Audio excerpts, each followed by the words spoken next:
Le 26 janvier 1700, l'un des plus grands séismes de l'histoire a frappé la côte ouest des États-Unis. D'une magnitude de 9, il figure parmi les 10 séismes les plus puissants jamais enregistrés. Ce tremblement de terre a déclenché un tsunami gigantesque et a modifié à jamais le littoral, du sud de la Colombie-Britannique jusqu'au nord de la Californie. À l'époque, la région était peu peuplée. Cependant, grâce à des recherches minutieuses, les scientifiques ont pu reconstituer avec précision ce qui s'est passé ce jour-là en examinant d'anciens registres géologiques, des cernes d'arbres et même certains documents historiques japonais. Le jour même du séisme, un tsunami gigantesque a également frappé la côte est du Japon. Pendant longtemps, personne n'a fait le lien entre ces deux événements, mais dans les années 1980 et 1990, des chercheurs ont réalisé que le tsunami du Japon avait été causé par le tremblement de terre du nord-ouest Pacifique. Ils ont également pu déterminer la date exacte, le 26 janvier 1700. Et ils ont même trouvé de vieux arbres sur la côte de l'État de Washington, qui avaient tous péri vers l'hiver 1700, ce qui correspondait parfaitement à la date du tremblement de terre. Le séisme provenait de la zone de subduction de Cascadia, une faille où la plaque Juan de Fuca glisse sous la plaque nord-américaine. Cette faille s'étend sur environ 1525 km, du nord de l'île de Vancouver, en Colombie-Britannique, jusqu'au cap Mendocino, en Californie.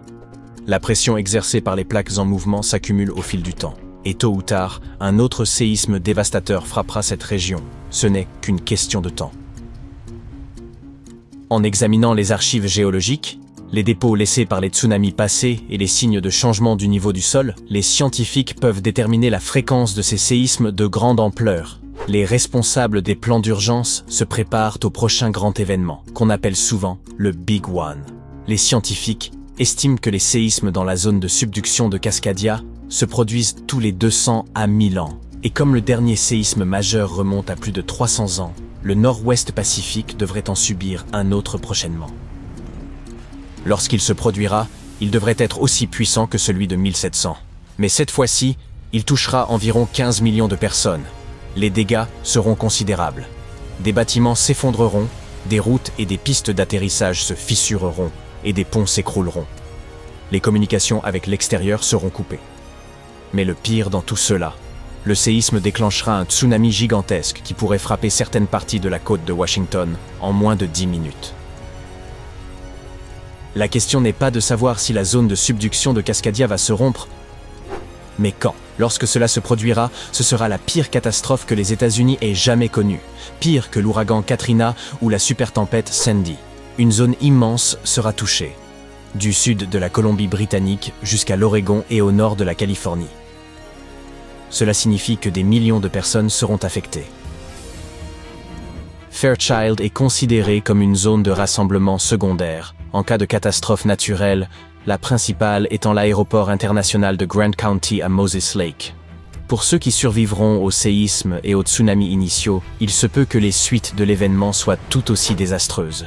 Des répliques suivront et les transports seront paralysés. Les routes seront endommagées ou complètement bloquées. Les aéroports seront fermés et la plupart des axes principaux, comme l'autoroute Interstate 5, verront leurs ponts détruits. Cela signifie que l'approvisionnement en nourriture et en eau sera coupé et qu'il sera extrêmement difficile pour les secours d'arriver sur place, ou pour les personnes de s'échapper. Les gazoducs seront très probablement endommagés eux aussi, et leur réparation pourrait prendre de quelques jours à l'intérieur des terres à plusieurs semaines, voire plusieurs mois, le long de la côte.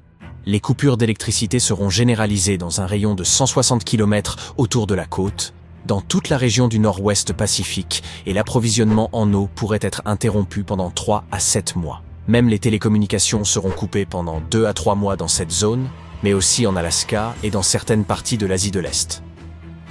La bonne nouvelle pour l'Est de l'État de Washington est qu'il sera en grande partie épargné grâce aux barrières naturelles.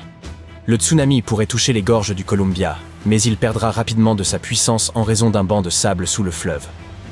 La chaîne des cascades absorberont une grande partie de l'impact du séisme, de sorte que l'Est ne le ressentira pas aussi fortement. Et comme cette zone de l'État de Washington ne sera pas aussi durement touchée, c'est à elle qu'il reviendra de gérer les conséquences du séisme. Cela signifiera aider l'ouest de l'État, accueillir les réfugiés des zones détruites et acheminer les secours là où ils seront nécessaires. Les scientifiques ont étudié d'autres séismes majeurs de magnitude 8 à 9, comme ceux du Chili en 1960, de l'Alaska en 1964, de Sumatra en 2004 et du Japon en 2011.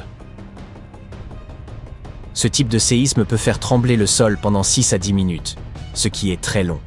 Ces séismes sont extrêmement violents car ils se produisent près de la surface de la Terre.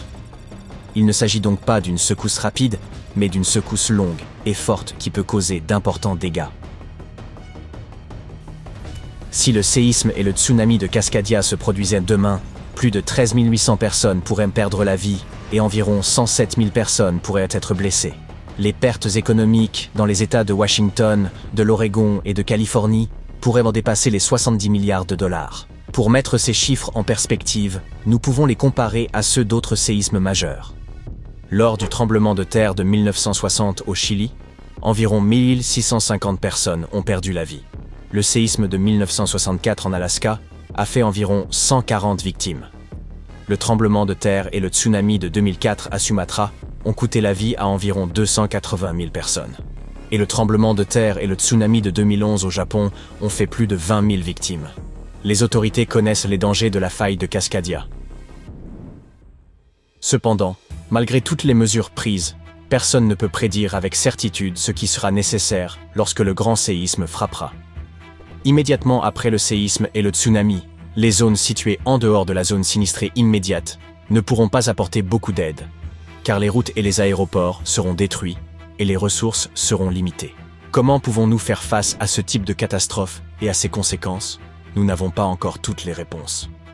Pour l'instant, concentrons-nous sur la zone de subduction de Cascadia. Il s'agit d'une immense faille qui s'étend sur environ 1000 km, de l'île de Vancouver au cap Mendocino en Californie, à environ 150 km au large des côtes. C'est comme si une plaque tectonique glissait lentement sous une autre. Lorsque les plaques sont proches de la surface, à environ 30 km de profondeur ou moins, elles se bloquent à cause de la friction, un peu comme lorsque l'on pousse deux pierres l'une contre l'autre. Au fil du temps, cela crée une forte pression. Lorsque la pression devient trop forte, les plaques glissent, provoquant un tremblement de terre de grande ampleur. C'est ce qu'on appelle un séisme de méga-subduction, qui peut être très violent. Sous la zone où les plaques sont coincées, il existe une zone où les plaques se déplacent très lentement. On parle de quelques centimètres tous les quelques mois.